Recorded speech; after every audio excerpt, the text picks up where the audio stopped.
The South China Sea, vast, blue, and calm on the surface, yet beneath those waves, the tension of two superpowers silently simmers. For years, the waters between China and the Philippines have been a symbol of pride, power, and possession. But in 2025, something happened at Scarborough Shoal that reminded the world how fragile peace can be when pride meets might. It began like any other naval mission. The USS Higgins, an Arleigh Burke-class destroyer, had left port under the bright sun, its steel hull gleaming as it cut through the turquoise waves. For the sailors aboard, it was routine, another freedom of navigation operation, what the Navy calls FONOPs. These missions are simple in intent but explosive in meaning.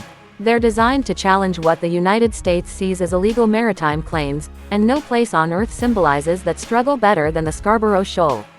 To Washington, this was a necessary patrol, a way to reaffirm international law, the belief that no nation owns the open sea.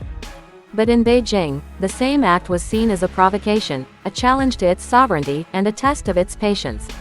China has long claimed almost the entire South China Sea, using the so-called Nine-Dash Line, a sweeping boundary that overlaps the waters of several Southeast Asian nations.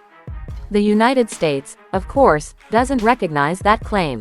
As the Higgins moved closer to the shoal, the crew prepared for what they knew might come: radio warnings, tailing ships, aggressive maneuvers. It wasn't the first time they'd been shadowed by Chinese vessels. But this time, something felt different. Reports had already suggested that Chinese ships were massing near the shoal after a recent collision between Chinese and Philippine vessels. The region was already on edge, and every move here mattered. At first, the radar screens showed only distant echoes, dots that flickered near the edges of the display. Then, slowly, those dots multiplied.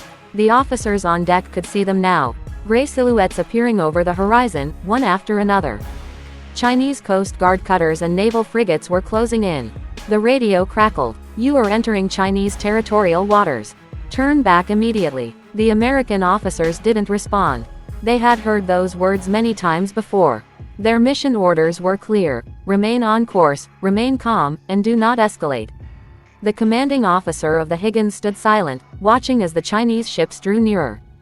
From the sky, a P-8A Poseidon aircraft, part of the U.S. reconnaissance fleet, circled high above, recording every movement. The operation was being watched live from the Pacific Command headquarters in Hawaii. They knew this was more than just a navigation exercise. This was a statement. Within minutes, the Chinese vessels had formed a loose semicircle around the American destroyer. Their positioning wasn't random, it was a message. The Higgins was being boxed in, a maneuver that naval strategists call cross-blocking. If the Chinese ships moved any closer, they could cut off the destroyer's escape routes entirely. The tension on the bridge was thick. The crew moved with precision, following every protocol, but even the veterans could feel the unease. One wrong signal, one accidental bump, and the situation could spiral into something far more dangerous. The ocean was calm, but the atmosphere wasn't. Every wave carried the echoes of decades of rivalry. Beijing had long warned Washington to stay away from what it called its sovereign territory. But the U.S. Navy, committed to freedom of navigation, saw no reason to comply. "We sail, fly, and operate wherever international law allows," said one official back home. That simple sentence carried the weight of a superpower's resolve, and a challenge to any who opposed it. On the Chinese ships, officers barked orders. Loudspeakers blasted messages in both English and Mandarin. Drones buzzed overhead, sending live feeds back to Chinese command. In their view, this wasn't just a patrol, it was an intrusion. For a few tense minutes, both sides stared across the water, two powerful militaries, face to face, testing each other's will. The Chinese vessels inched closer, their engines rumbling, their hulls slicing through the sea. The Higgins held its course, not speeding up, not slowing down. Its captain knew the rules of engagement: do not fire, do not provoke, but also do not yield. And then came the critical moment. One Chinese frigate turned sharply across the Higgins' bow, cutting just 1,500 yards ahead. It was a dangerous move, a clear warning. The crew felt the wake ripple against their hull. But the American destroyer didn't flinch. Instead, it veered slightly, adjusting its course just enough to maintain safe distance without changing its direction. The message was unmistakable: we're not backing down. Hours passed like that, a silent duel of patience and pressure. From a distance, it looked like an ordinary patrol, but every move was being measured by satellites, analysts, and intelligence officers across the world. When the Higgins finally completed its pass near the shoal and turned toward international waters, Chinese media immediately claimed victory. Beijing's defense ministry issued a statement saying, "Our naval and coast guard forces drove away the intruding American warship." On Chinese state TV, anchors spoke proudly of defending national sovereignty. But in Washington, the Pentagon offered a very different version. The USS Higgins conducted routine freedom of navigation operations in the South China Sea, the spokesperson said. No ship was forced to leave any area. The U.S. Navy operates in accordance with international law. Two narratives, one ocean. Each side told its people what they wanted to hear. Yet the truth lay somewhere in between. The U.S. ship had finished its mission and left, yes, but it had done so on its own terms. It wasn't chased out, it wasn't cornered in defeat. It had proven its point and avoided escalation, and in modern naval warfare, that's what victory looks like. Still, the incident sent shockwaves across the region. In Manila, Philippine officials expressed concern. Their fishermen had long complained of Chinese ships blocking them from Scarborough Shoal, a reef that lies well within the Philippines' exclusive economic zone. The U.S. reassured its ally that it would continue to support freedom of the seas, but everyone knew the situation was only getting more volatile. In think tanks and military circles, analysts debated what the standoff really meant. Some argued it was just another episode in the ongoing cat-and-mouse game between the U.S. and China. Others feared it was a glimpse of something darker, the slow build-up toward a future confrontation neither side could afford but both might stumble into. The South China Sea is more than just water. It's one of the busiest trade routes in the world, carrying trillions of dollars in goods every year. Beneath its waves lie vast reserves of oil, gas, and minerals. Control this sea, and you control the flow of global commerce. That's why both superpowers are willing to take such risks here. For China, the sea represents destiny, a symbol of its rise from humiliation to power. For America, it represents principle, the freedom of movement that underpins the world order it built after World War II. And when destiny collides with principle, the result is always friction. As the days passed after the Scarborough Shoal incident, more reports surfaced of near collisions, aggressive warnings, and radar lock-ons. It became clear that the encounter was part of a broader pattern, a pattern of escalation. Chinese Coast Guard ships were expanding their patrols, while the U.S. and its allies increased their presence in the region. The waters were getting crowded, and the margin for error was shrinking. Behind closed doors, diplomats tried to calm the storm. In Beijing, officials accused Washington of hypocrisy, of preaching peace while sailing warships halfway across the world. In Washington, strategists argued that China was trying to turn the South China Sea into its own military lake. Neither side was entirely wrong. But for the sailors who had been there, those who had stood on deck watching the Chinese ships approach, the memory remained vivid. They had seen how close the world can come to conflict without a single shot being fired. The scene at night was haunting. The sea reflected the faint red glow of warning lights, the air thick with the hum of engines. On the bridge, the crew of the Higgins stayed at their stations, eyes fixed on the radar. Every blip meant another vessel closing in. Every minute felt longer than the last.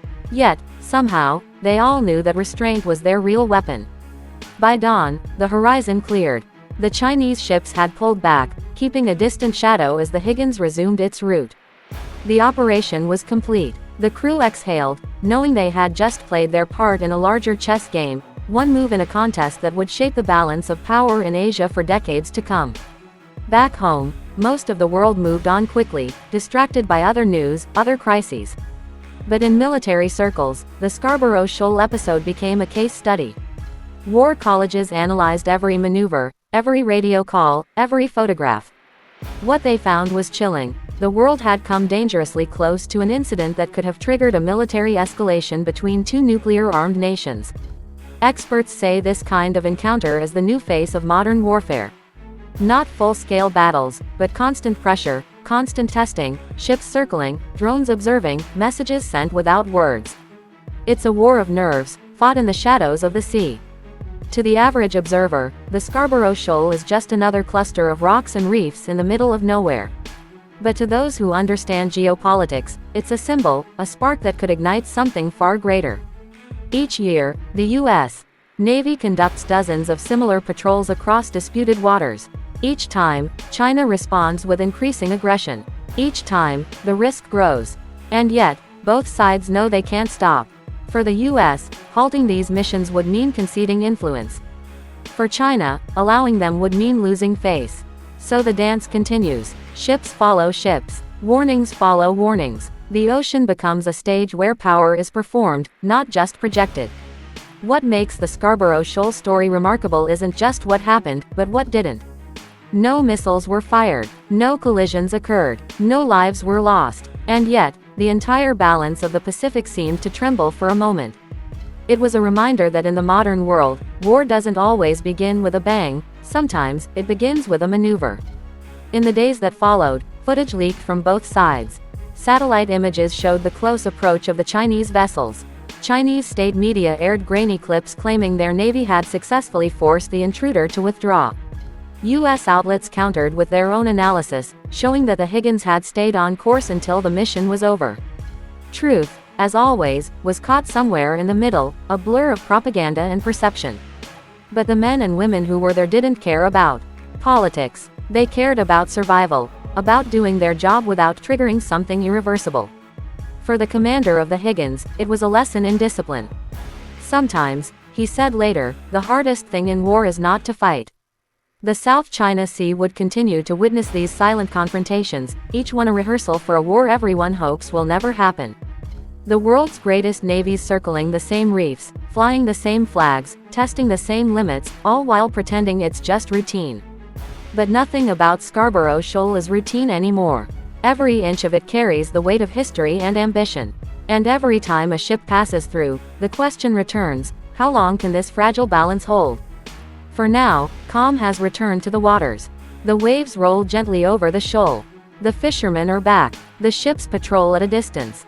Yet everyone knows it's temporary, the calm before the next encounter. Somewhere out there, another American destroyer readies for its next operation. Somewhere else, another Chinese frigate waits, engines humming, radar locked, ready to intercept. The cycle continues, and as the sun sets over the South China Sea, the ocean remains what it has always been, beautiful, vast, and dangerous. Beneath its peaceful surface lies the story of power, pride, and a rivalry that could one day decide the fate of nations. Because what happened at Scarborough Shoal wasn't just an incident, it was a warning. A warning that in the modern world, conflict doesn't always start with gunfire. Sometimes, it starts with silence, steel, and a message carried by the waves.